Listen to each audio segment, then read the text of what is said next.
Hello and welcome to Identirati Office Hours. I'm your host, Mike Schwartz, founder of Glue. Today is episode 164.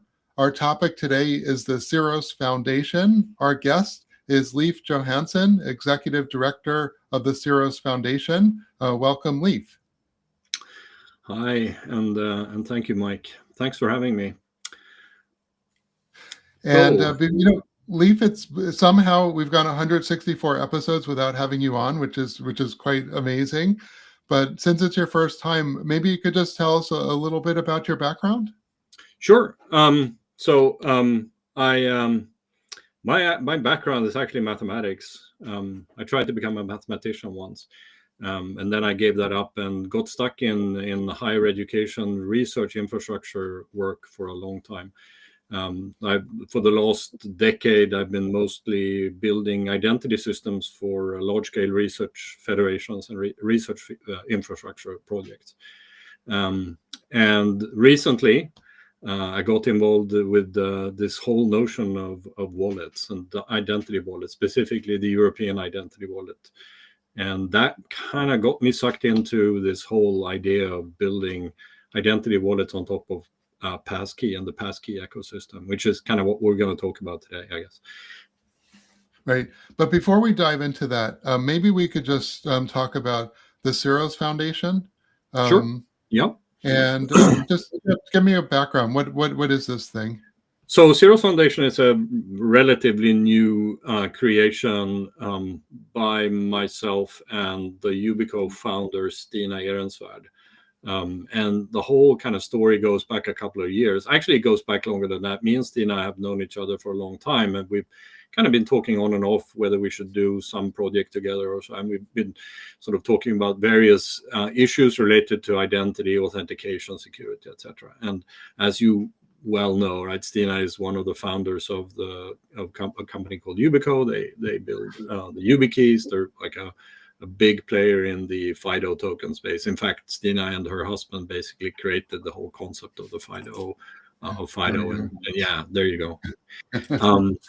And so me and Stina had a conversation a couple of years ago. We'll talk about this a little bit more later, but it kind of one thing led to another. And at the end of a couple of years' work, we were standing there looking at a big source code, big sort of repository of project and source code that we had built together. And we said, well, this thing has transformed from just a thought experiment where it started to like something that needs a home. And then Ceros Foundation was actually created to manage a bunch of open source software, fund, manage, continue development of a bunch of open source software related to the identity wallets and FIDO and in the FIDO ecosystem. And that's how we got started. I was asked to kind of take on the role as executive director a few months ago, and it was actually never my intention to run the organization. I just had the plan to step in and sort of run the technology shop. But me and Stina decided that having a technology focus for a few years at the helm was a good thing. So there it is. I approve of that, being a technology focused CEO. Sometimes sometimes it's good, especially in the startup phase, but you got to know your limitations too. And my limitations is I'm not good at management as such, but I know how to do it if I have to. So yeah. So this solution that we're going to talk about, it reminds me a little bit.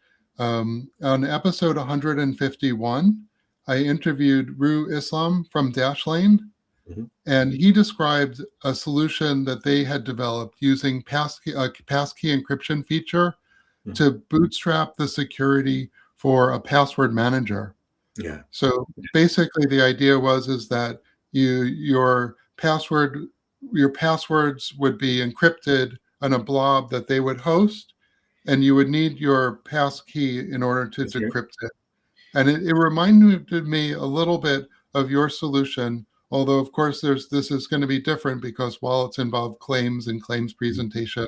So But maybe you could comment on that. Am I on the right track? You're exactly on the right track, and in fact, the story kind of goes something like this, right? It started out with me and John Bradley actually having a conversation. John Bradley, who you probably, I don't know if you've had him on the show. If you haven't, you should. John Yeah, Bradley he is was on the show a year ago or so, oh, quite some time ago, maybe even a year and a half. Yeah. Right. John is one of these. He's a giant in the identity field. His name is on like almost every like modern standard from SAML to OpenID, right? And me and him, we were chatting. I can't remember where, but we were basically saying, what if you could build an identity wallet using just a FIDO token? What if webauthn and JavaScript was the only thing you needed in order to build an identity wallet? And we kind of started scratching at that a little bit, and we got to talking to some of at the time I was working at the Swedish University Network, and we had some research budget and some EU project we could slot this into, and we got hold of a bit of some development resources, and we started hacking away at this, right? And it turns out, yes, you can, right? And this, the thing from Dashlane you described is exactly how you do it, right? There's an extension to passkeys called the PRF extension, which allows you to get a sort of extract or derive through a pseudo-random function an symmetric encryption key from a passkey, and you use that in order to encrypt data. So, and this at the time when we started the project, it was called wwWallet at the time, right? And still is. The open source project is called wwWallet, wwWallet. At the time, not all platforms actually supported it, but I think Apple was last, as they usually are, right? They're always last to support standardization, right? But a couple of months into the project, they pulled the trigger and released, I think it was iOS 18, when they finally released support for the PRF extension in the iOS platform, in the mobile platform, which meant that our wallet actually worked on every platform. And at that point, we basically said to ourselves, hey, this is actually getting real. This is no longer a thought experiment. We can actually make this work as a real thing. And there's been a lot of development after that. But that's where we started, right? We started exactly where you described the Dashlane thing, right? That you use the symmetric encryption function of FIDO that's supported by most FIDO authenticators to encrypt data. Now, a wallet is different because wallet also has privacy requirements. So you got to add some, there's more capabilities you have to have in a wallet for that to work, specifically features related to privacy, unlinkability, and things like that, which makes it a little bit more tricky, but we actually made it work as well. And I can go into more details about that, but it's an interesting exercise. We'll probably dive into that a little bit, but before I did that, I just wanted to sort of make this point clear. What does this mean for the portability of the wallet? Yeah, that's an excellent question. The point here is that you can run our wallet on anything that runs a web browser, right? Any modern web browser that supports webauthn and supports a modern FIDO implementation can run our wallet. Now, like in identity systems and in engineering commonly, right? We, as engineers, we get stuck on these 80-20 problems, right? Where you identify a problem space, you identify where the 80% that you can solve at the 20% of the cost, and then you're happy there, right? You walk away and you say problem solved, right? But if you're going to do things like a wallet, especially if you're going to do like an identity wallet, something that needs to be useful by every person in a country on the planet, then you can't get stuck on the 80-20 calculus, because you actually have to cover every use case, every corner case, every person, and everyone's capabilities. And there are so many people out there who can't, for instance, they might not have a mobile phone. Sometimes they need assistance using their mobile phone. There's so many edge cases where people need extra assistance using their devices. There are many places where people need to collaborate around wielding an identity credential, even though it's a personal thing. For instance, there are business cases where you, for instance, have access to a company registration proof, company registration certificate. It's not just a personal thing, right? It's a multi-person, it's a group thing.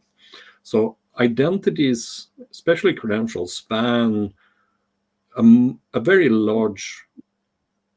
There's a large span of a large number of use cases, and there's many more edge cases than people like to think. And that is one of the reasons we built this project is to cover 100% of the cases, not just the 80% that happen to have an iOS device.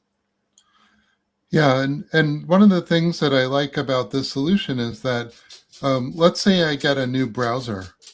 How do I bootstrap my wallet onto that browser? Right. That's not a trivial problem to solve, but it seems Right. like your solution has really solved that problem. And it makes it almost automatic. If you go to zeros.org and look at our website, you will find some demo video there from an innovation competition where we participated in Germany, where we demonstrate like this. This makes like multi-device transparency and portability almost automatic, because as long as you have a FIDO token that spans multiple devices, your wallet is just there. Because you're essentially encrypting your well, not essentially, you are encrypting your data with your FIDO passkey.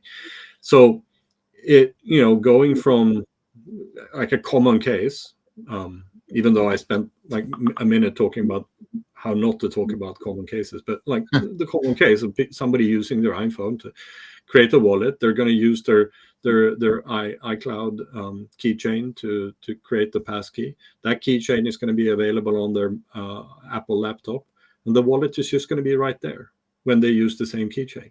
If you want to do this with external security keys, you get exactly the same properties. I can Android, and we demonstrate this, right? Your Android device with a YubiKey as the security key. Use that to set up your wallet. Go over to your Mac laptop, and your wallet is right there, because they all support the same interfaces, the same passkeys, the same security key APIs. I mean, passkeys is one of the best inventions in cybersecurity in recent years. And we should really build on that. That's kind of the idea, right? Yeah, and so what seems interesting to me about this also, or what I like about it, is that it has a range of paranoia like support. So for the average person who's using iCloud keychain, that it just works. they can do that. But for the paranoid person who's like, no, I don't trust iCloud keychain, well, then they can actually, buy the security token. And so That's right. I feel like that's a good property. I mean, that's right. And to kind of expand on that, because you don't really, that's an excellent case of one of these corner cases I was talking about, right? A few years ago, I had to help my mom, who was suffering from dementia, to kind of start managing her affairs, right? And she belonged to an older generation, right, where people didn't depend as much on digital services. But when I get to that point, right, it actually would be great if I could give, or if somebody who's my caregiver could give a key, a physical key, easy to understand, easy to remember, easy to kind of know what to do with, to a caregiver who has limited access to my wallet. Yeah, and this idea, the physical manifestation of this sense of uniqueness, right, that you need in a security token is so great, and it's great for people who are tinfoil hats like you and me, right? But it's also good for being a very, very simple way to represent, here's a thing, here's a right, here's a permission, right? Interesting. Yeah, I actually hadn't considered that use case, that it's good for both the geeks and for the, especially like this key that I showed you has a PIN number, not a biometric. And so this key might actually be a good solution for somebody like your mom, where you need to share the credential. Hadn't thought about that use case actually. There's so many edge cases. Identity is all edge cases, really, when you think about it. So I'm one of the few people who probably remember Cryptech. Oh yeah, right. And script for those who don't know, Yeah, Leaf helped architect a plan for an open source hardware HSM called that's right. Cryptech, which I think Google funded. And I don't want to get distracted on that, but I remember you as somebody who knows his way around Yeah, HSM. And so I you got wanted all to of ask you it. the impact of wallets and cloud-based HSMs and some of the scaling limitations that these designs might have, and Yeah. how does wwWallet get around of this limitation of Right. cloud-based HSM capacity?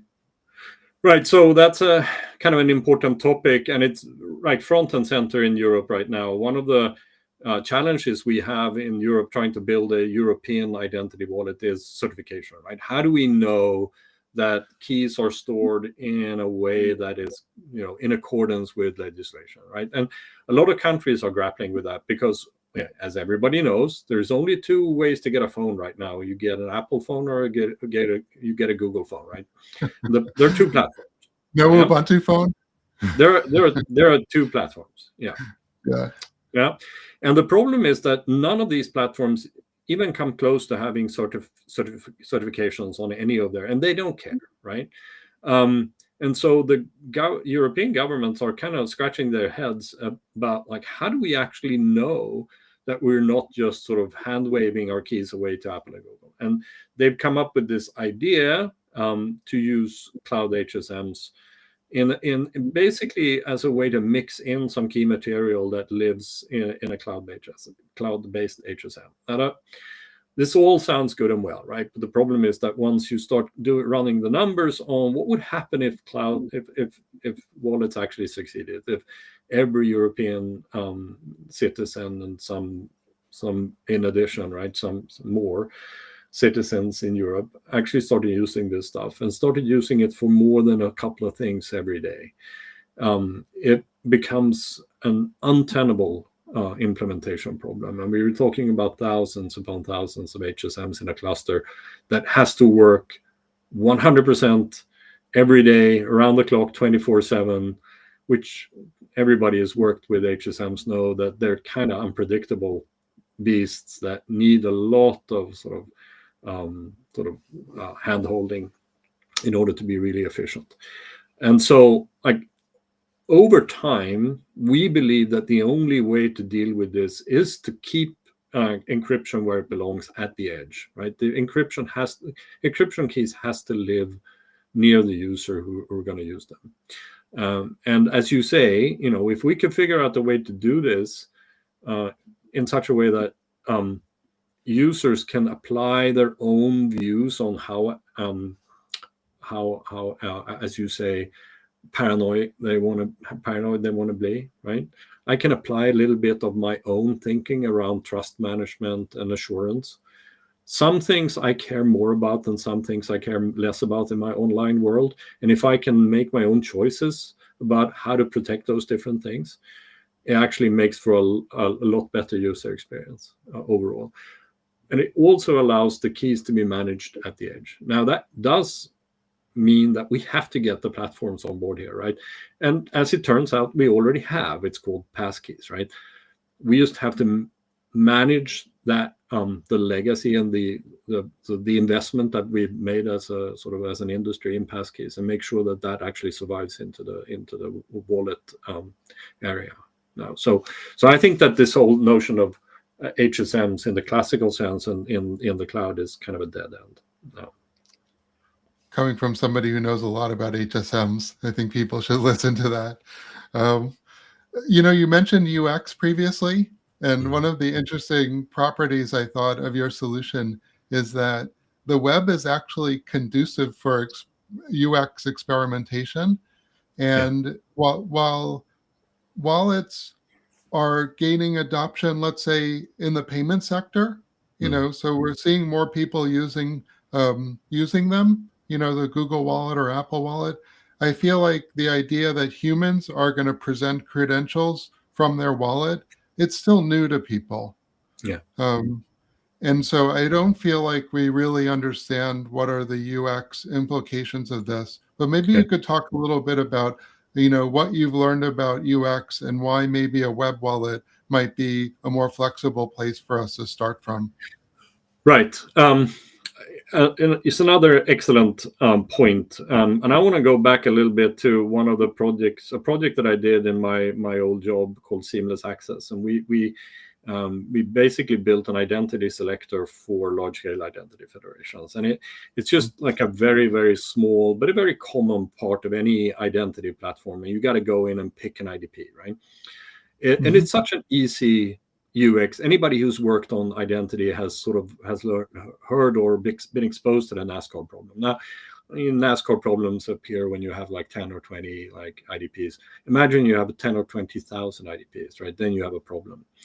And this project, we started doing real data-driven UX analysis, and we very quickly understood that we knew nothing about user behavior.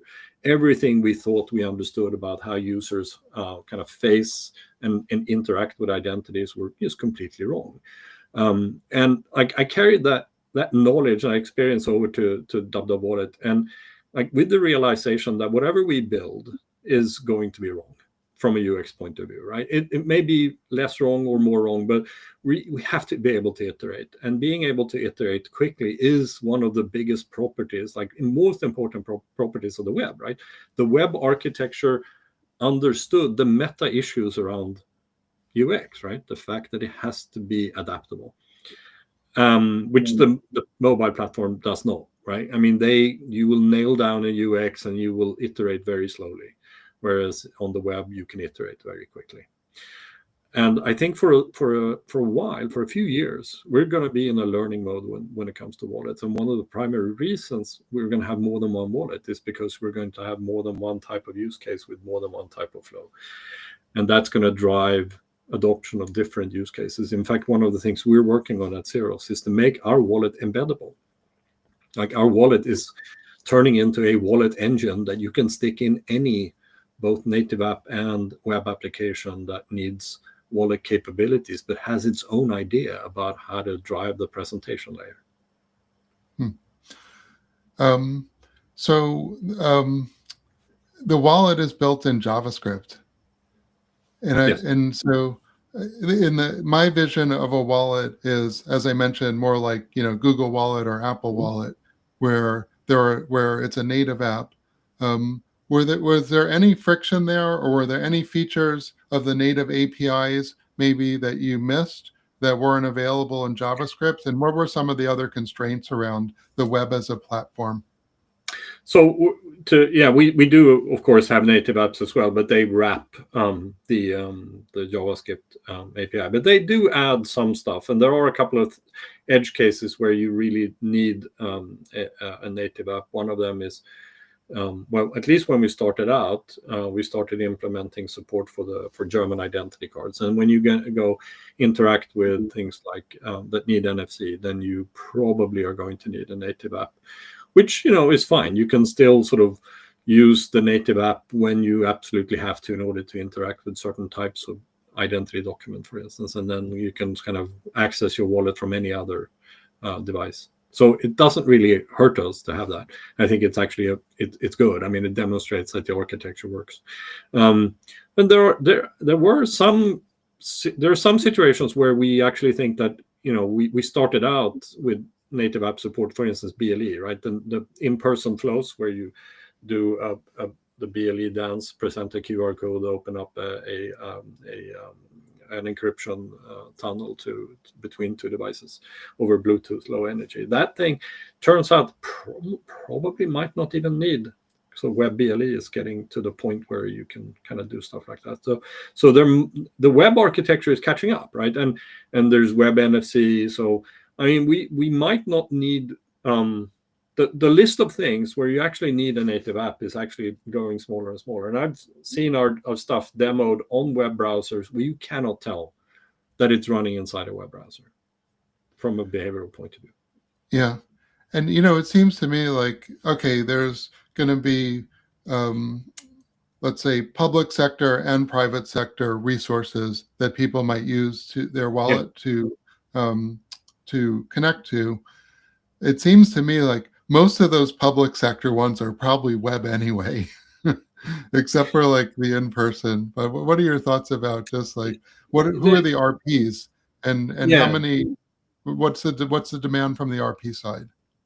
So we're seeing there's so many conversations that we're having at Zeros right now that it's going to be. I mean, I can't get into all of them obviously, but the pattern we're seeing is that like anything you think you understand about the identity ecosystem, and especially about sort of the dominance of mobile platforms, is not quite right. There are lots of situations where the client isn't the native app, and the client may not even be the browser. Suffices to say, I wouldn't be surprised if wwWallet has an MCP server in the near future, or at some point. And so I think agentic systems, it kind of turns the assumptions about what the client looks like on its head a little bit. And it kind of loops us back to almost a command line paradigm where you actually have to interact with the wallet at a very, very basic level. It's just not you who's doing it; it's some of your agents who does it. So I think that we have to be a little bit careful. We should definitely re-examine our assumptions when it comes to what the client looks like in the future. I think I was at the last IW. Somebody pointed out to me that if like our assumptions has always been that like the web browsers and the browser platforms have such a unique control over the ecosystem, and if you can vibe code a browser in starting with the browser engine that exists in a few weeks, then is that really such a unique point of control anymore? I'm hearing there's police cars going by, and my dog has a tendency to whine when I'm looking at him suspiciously. Yeah. I mentioned that something different goes wrong every time, and no, he decided not to sympathetically voice his concern. So one of the first things that sort of came to my attention was that Seros Foundation had done quite well in the I guess that there was an EU digital identity wallet pilot with a lot of participants, and wwWallet did really well in that pilot setting. Could you talk a little bit about that? Why did it do so well, and who were some of the other participants, and what did you learn out of that? There was actually a number of pilots, and we're still involved in a bunch of pilots in the EU. But I think the one you're thinking about is actually a thing. It was an innovation competition run by the German government. So the German government had this as a company called Sprint. Sprint is kind of their innovation. It's kind of like a startup hub for public sector, and they're usually involved in life science research, but in this case they were used by the German government to see if they could inject a little bit of innovation energy into the wallet ecosystem, which, by the way, even if we hadn't participated in it, I would have applauded the effort, because it is exactly how you should be running innovation. So what they did is basically they had two tracks, one funded and one unfunded. And they did multiple rounds. At each round, they eliminated half of the contestant. We started out with 11 unfunded, 11 funded. And we went in very, very late in the game in the unfunded track. And at the time, Zeros Foundation didn't exist. There was just sort of a gleam in my eye, or in Stina's eye, right? But it was... We started out with like a loose collaboration of Yubico, GUNet, the Greek University Network, who have been like pulling a very heavy load. They are very, very good guys. The SurfNet, the Dutch University Network, and SUNET, the Swedish University Network. So we kind of a loose collaboration of people. We started submitting sort of entries for this, right? And we made it, to our surprise, right? We made it through the first round, and we didn't expect to, because we didn't have like nearly enough time to prep. But we made good impression, and we kind of solved all of the problems we were given. And we kept iterating. And at every stage, we said to ourselves, this is probably going to be the last, because we had opponents like Google and Samsung, right? In the end, we were among the winners. There were 4 winners, 2 in each track. And we beat out participants like Google and Samsung in the next final, in the semifinals, I guess. And I think we were successful because people saw that this is a very different take on building wallets, right? We're not trying to build something that everybody is building, like a native app, and that's it, right?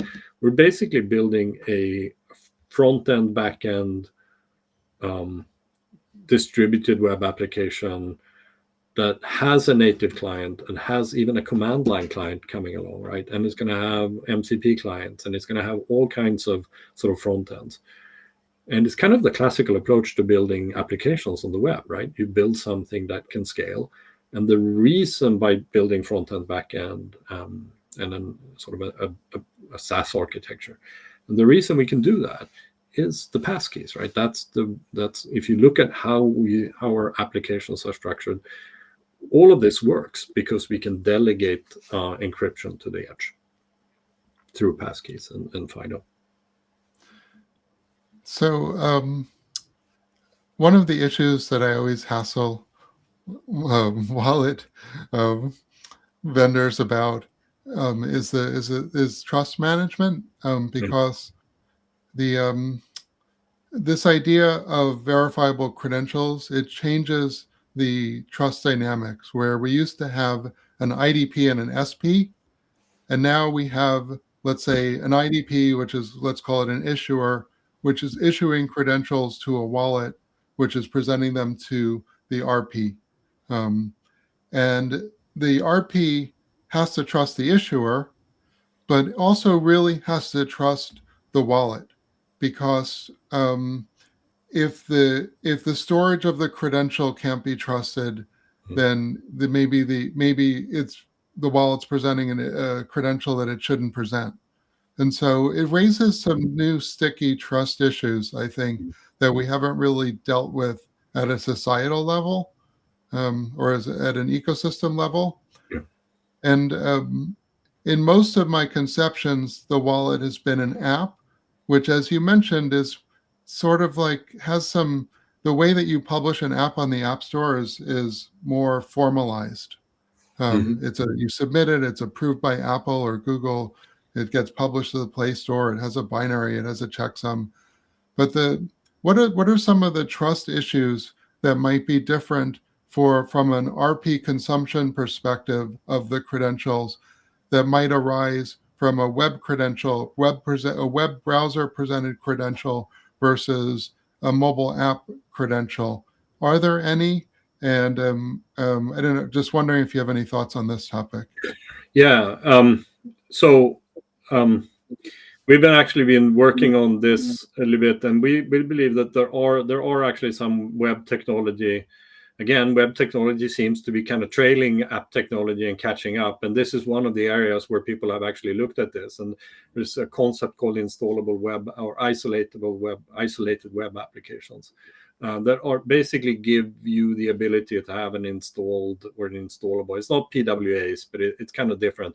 But it has some of the same properties that a native app has. It is a thing that has, as you say, a checksum, or at least you can produce an attestation from, right, to the effect that this is actually a thing that lives and was sort of created and served up from a specific origin and from a specific sort of service.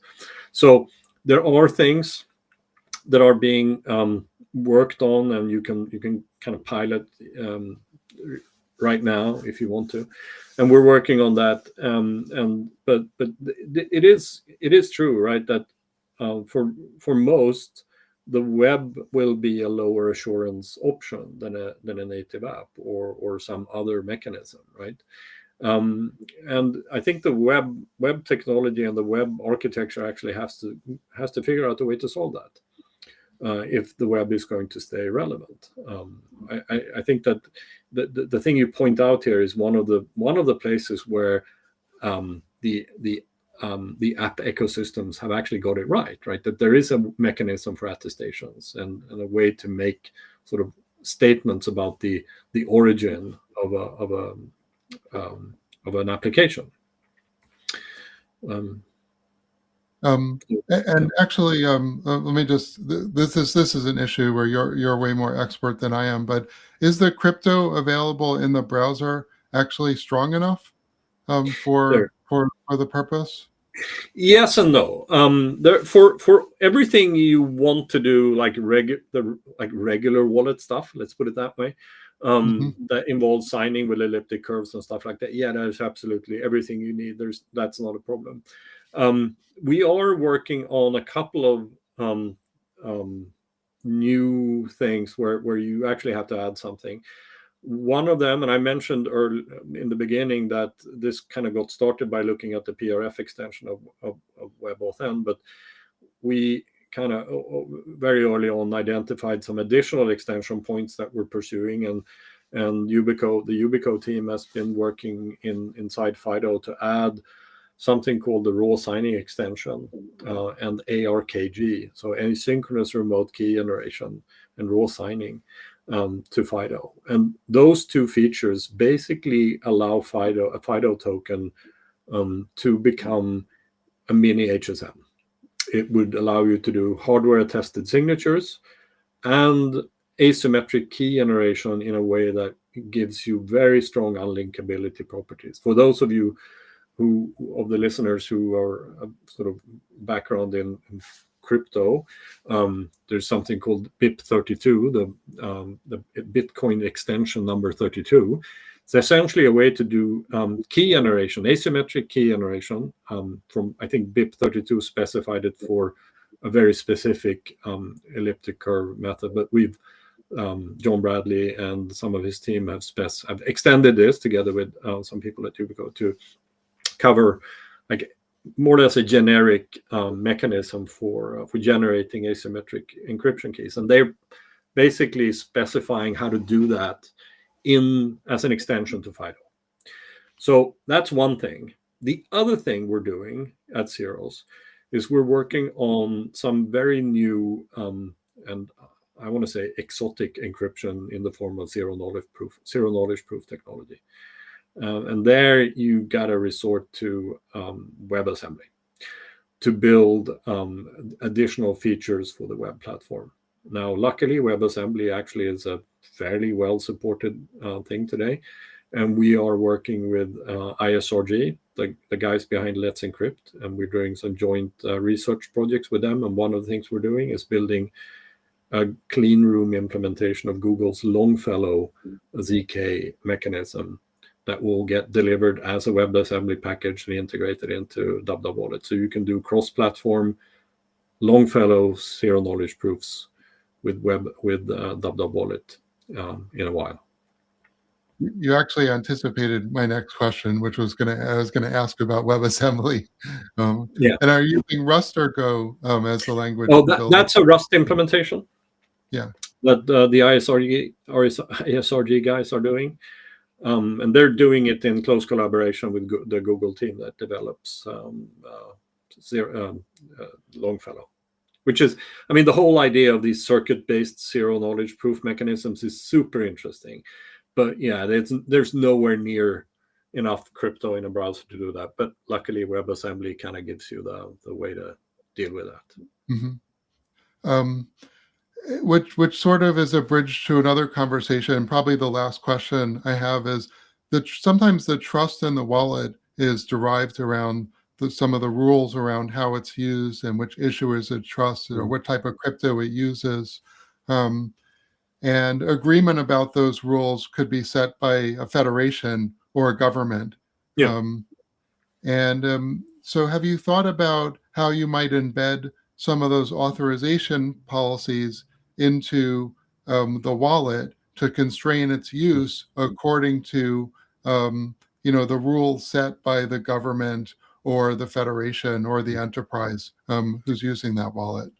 Yeah, so there are a couple of layers here. There's the kind of the federation of the trust layer, and our approach there has been to abstract it away from our issuer implementation and verifier implementation. So we're actually working on our implementation relies on an externalized trust engine that basically does key resolution and name to key binding checks. And it kind of looks like an authn server. So we're actually implemented for this specific purpose, authn, with an ITF profile that I wrote about how to do this use that for trust management. Now, the other question is more kind of tricky because yes, we know that there are customers who want to embed authorization code inside the wallet, and we're definitely looking at different mechanisms there. And I know you and me have been talking about the Cedarling thing, and there are a number of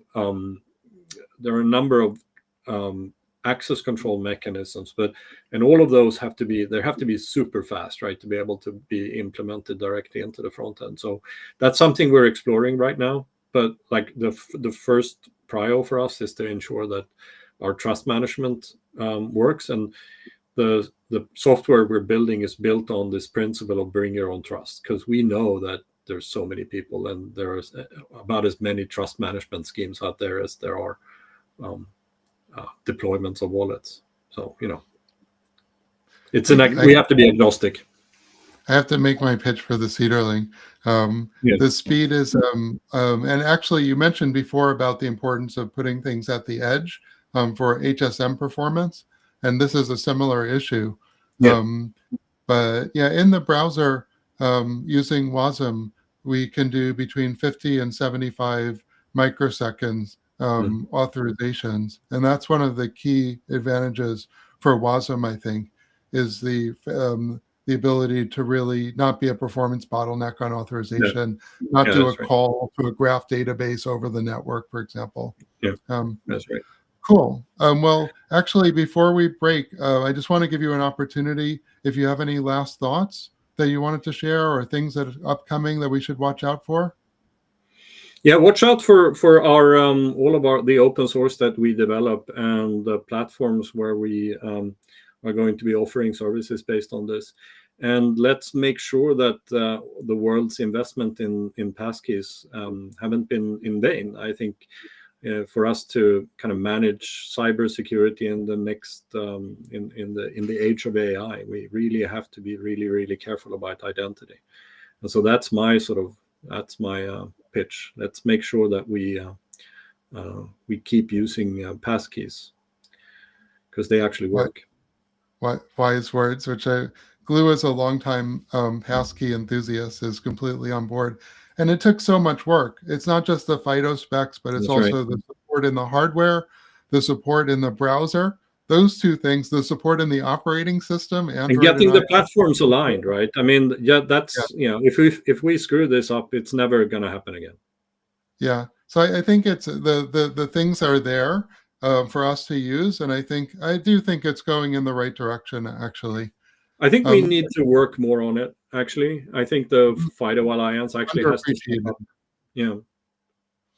I just want to quickly announce the next episode. It seems like every other episode we talk about AI, but this is a different one. The guest name is Lewin Wanzer. He's more almost like a philosopher, and he has a theory about how AI should not be the governor, that AI is a tool that humans should use. And if AI actually governs humans, he says it would be an abomination, which my Gen Z kids got completely on board with, which I thought was really interesting. So I'm looking forward to this episode, more on the philosophical AI question range, but next Thursday. With that, I will say thank you so much, Leif. This has been a great conversation that I've been looking forward to for a month. And thank you, audience, for joining us.